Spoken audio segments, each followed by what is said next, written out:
ನೀವು ನಿಮ್ಮ ಆಫೀಸಲ್ಲಿ ಜಾಸ್ತಿ ದಿನ ಸರ್ವೈವ್ ಆಗ್ಬೇಕು ಅಂತಂದ್ರೆ ನಾನು ಹೇಳೋ ಕೆಲವೊಂದು ಪಾಯಿಂಟ್ಸ್ ನ ತಲೆಯಲ್ಲಿ ಇಟ್ಕೊಂಡು ಫಾಲೋ ಮಾಡ್ರಿ.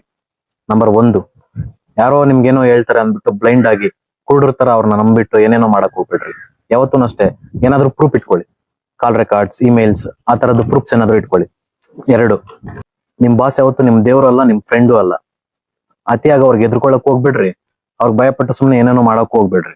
ನೀವೇನ್ ಕೆಲಸ ಮಾಡ್ತಿರೋ ಅದಕ್ಕೆ ನಿಮ್ಗೆ ಸ್ಯಾಲ್ರಿ ಕೊಡ್ತಾರೆ ಹೊರತು ನಿಮ್ಗೆ ಯಾರು ಭಿಕ್ಷೆ ಕೊಡಕ್ ಹೋಗಲ್ಲ. ಅತಿ ವಿನಯಂ ಧೂರ್ತ ಲಕ್ಷಣಂ, ತಲೆಯಲ್ಲಿ ಇಟ್ಕೊಳ್ರಿ. ನಂಬರ್ 3, ಈ ಕ್ರೆಡಿಟ್ ಕಳ್ಳರ ಹತ್ರದಿಂದ ಸ್ವಲ್ಪ ಹುಷಾರಾಗಿರ್ರಿ.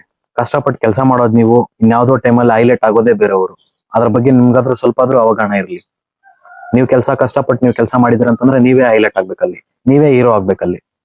4ನೇದು, ಪ್ರತಿಯೊಂದಕ್ಕೂ ಹ್ಞೂ ಸರ್, ಆಯ್ತು ಸರ್ ಅಂತ ಸುಮ್ನೆ ತಲಾ ಅಲ್ಲಾಡ್ಸಕ್ ಹೋಗ್ಬೇಡ್ರಿ. ನಿಮ್ ಕೆಪಾಸಿಟಿಗೆ ಮೀರಿ ನಿಮ್ಗೆ ಕೆಲಸ ಹೇಳ್ತಾ ಇದೆ ಅಂದ್ರೆ ಆಗಲ್ಲ ಅಂತ ಡೈರೆಕ್ಟ್ ಆಗಿ ಹೇಳೋದನ್ನ ಕಲೀರಿ.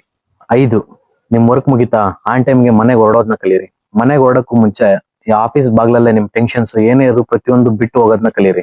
ಒಂದು ಮಾತ್ರ ಚೆನ್ನಾಗಿ ತಲೆಯಲ್ಲಿ ಇಟ್ಕೊಳ್ರಿ, ಕಂಪನಿಗೆ ನೀವು ಯಾವತ್ತಿದ್ರು ಎಂಪ್ಲಾಯ್ ಐಡಿ ಅಷ್ಟೇ. ನೀವೇನಾದ್ರೂ ಕೆಲಸ ಬಿಟ್ರೆ ನಿಮ್ ಆ ಪ್ಲೇಸ್ ಅಲ್ಲಿ ಕೆಲಸ ಮಾಡೋದಕ್ಕೆ ಇನ್ನೊಬ್ಬ ರೆಡಿ ಆಗಿರ್ತಾನೆ. ನಿಮ್ ಲೈಫ್ಗೆ ನೀವೇ ಬಾಸ್.